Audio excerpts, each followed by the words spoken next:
Jeff, welcome to building our 3 teaching stations. And the Woods have their own classroom. This is Small Engines have their own. Metals have a small classroom, and so we give them 2 opportunities: teach your instructional piece here, and then move into your on lab. So the teachers have their own little office area. This is a Small Engines and storage in here. So this is one of 3 teaching stations: Small Engines, Woods, and Metals. And this is a pretty good program for the kids. Everything from lawn mowers to whatever they want to do, and it's a tracking program for them as well. Do you take obviously PT courses in? Yeah. We need that college credit and stuff. I think your son in science has it, Tom. I'm not sure if the other piece or not has it. This building's 25,000 square feet, and it is, when we look at it, as far as state of the art, again, same thing with wireless. The computers are right over in here, even though it's vocational. They have the same atmosphere for instructional that they do, even though it's detached. And we looked at the opportunity of attaching it, and we got a lot of negative feedback from the ones that were attached, saying you got the smell and dust and everything else, noise going into it. So Ag Boys said, let's detach it, and they're pleased with it. Well, this is the metal shop, and metals, we got electronic points, running all their welding loose.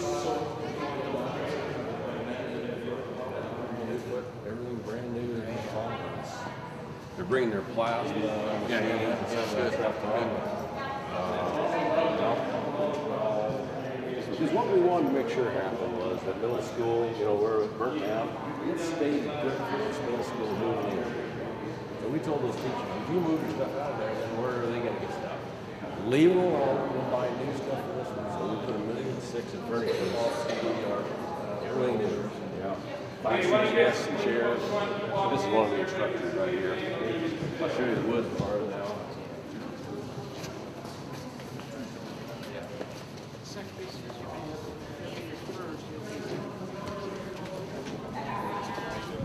Tell him hi. Mrs. Henry loves him. I will.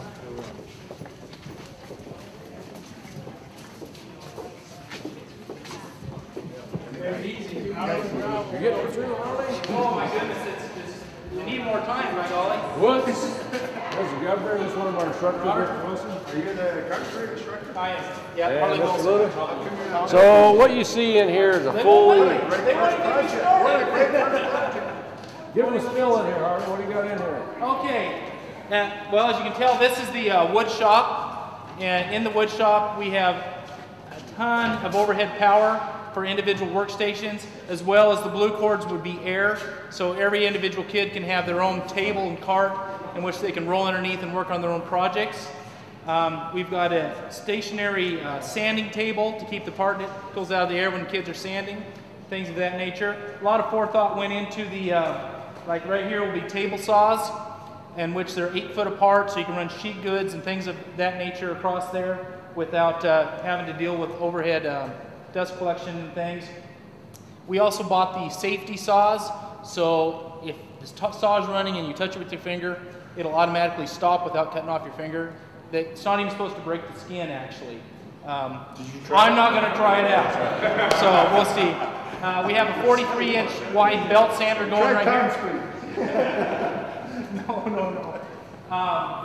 But anyway, tons of room, tons of storage. Over here we have a 500 square foot, at least, more, I don't know, it's huge.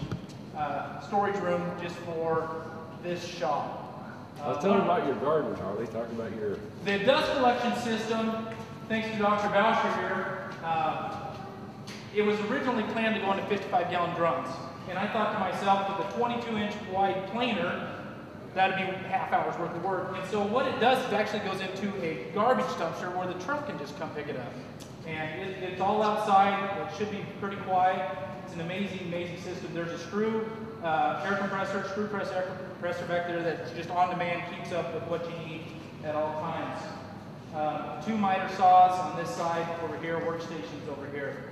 I don't know if you guys have any questions on this part. If not, we can move into the classroom here and talk about it a little bit. Hi. Hi. Same thing you had on it. You growing up? Oh, I know, 4 cubic foot, that's how that's 12 bucks. Maybe that's something we should look into, huh? 12 bucks.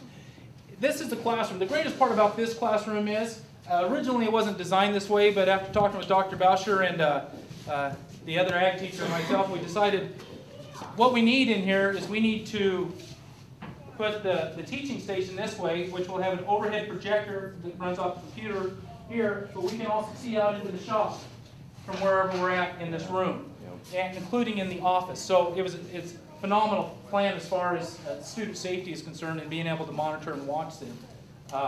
Couldn't ask for anything more in here. There'll be 5 computers in this room, 5 or 6 at 1, 2, 3, I can't remember. So the students will have an individual opportunity to go back in there and do their reports and things of that nature, as well as research their materials for their speeches and things like that when we're in that curriculum. But the metal shop room and this room are pretty much similar. But if we come this way, We went through your small engines.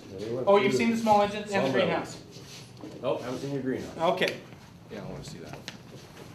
Can I have your Now in the autograph? small engines classroom, did they tell you that there's going to be 18 computers in there, so it's also a lab? I didn't know that. Yes, the small engines room is a lab for the third teacher. And so, so as we do like on our CNC machines and things and do our training, we can do it right inside there with the CAD with the CAD drawing system, yes. Are you have CNC machines in here? We have one CNC machine currently, yes. For metal or wood? For metal. Today is we're making Outside here punches, we have paper community punches. planter beds, raised planter beds in which we will hopefully be able to produce produce and things, strawberries and raspberries and such, that we can sell to the food service to use in the school lunch program, as well as cucumbers and things like that in the spring. Also, there's going to be a community spot out here with different types of vegetations and different native species of plants that are native to Idaho, which we'll grow and maintain. And that was part of, we're talking about, who was helping donate? Land group.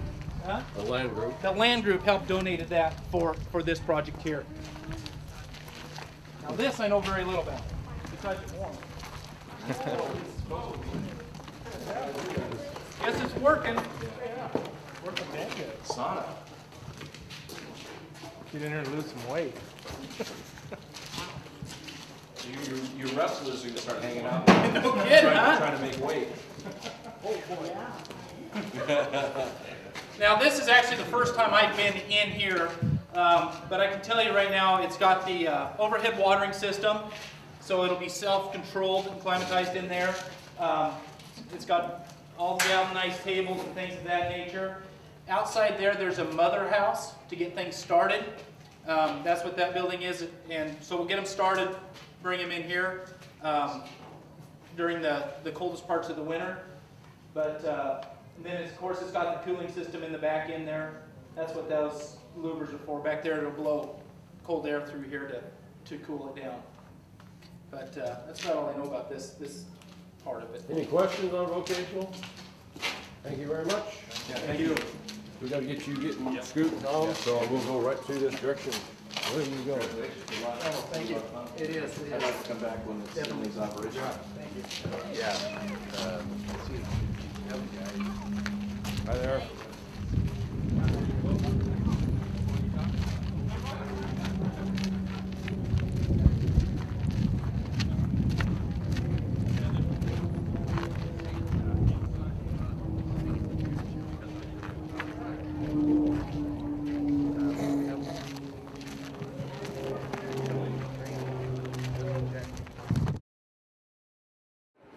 Called the Commons area.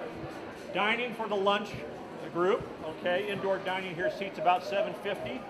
If they want to go outside, just out the door behind us over here, that leads them out into an area where there'll be tables, chairs, areas for kids to eat outdoors if the weather's right and so forth. It's also a gathering area for several things. The food service is right underneath this blue hooded area right here. The electronic reader board, you can enter various lines, order what you want based on the menu you want. Of course, this is the rest of the track, so people want to run, they'll in and out of the building in this direction. Trophy cabinets over on that far side, restrooms, plenty of restrooms. That's one of the things they've done with the school is put a lot of restroom facilities in here for both faculty, visitors, and students. So great resource there. And trying to get the efficiency of the fans. We heard Dr. Boucher talk about that. Some of the skylight applications up here. And that revolving door switch, which may be key. I'm not sure if it's key or not. So visitors to the school can come in this door over here on the north, and if they're for sporting events, they can go that direction. If they're for other performance in the facility here, they can come this direction. There's a door that connects this wall with right there, allows you to cordon off and to keep activities and events separate if needed. About 900 seat capacity. As Rich Boucher talked about, the seats are staggered a bit, so you don't have to look through tall guys' shoulders like me if you're sitting behind me. What you don't see, because it's under a bit of disguise, but Brad Spencer down here is walking right towards what is an orchestra pit. It's actually covered, and that's a removable cover top, but there's a full orchestra pit right there. And of course the stage, as you see it behind that screen and wall, is another large area for storage of props and so forth with the facility. You got areas up above us behind here where those that are involved with production can stage themselves.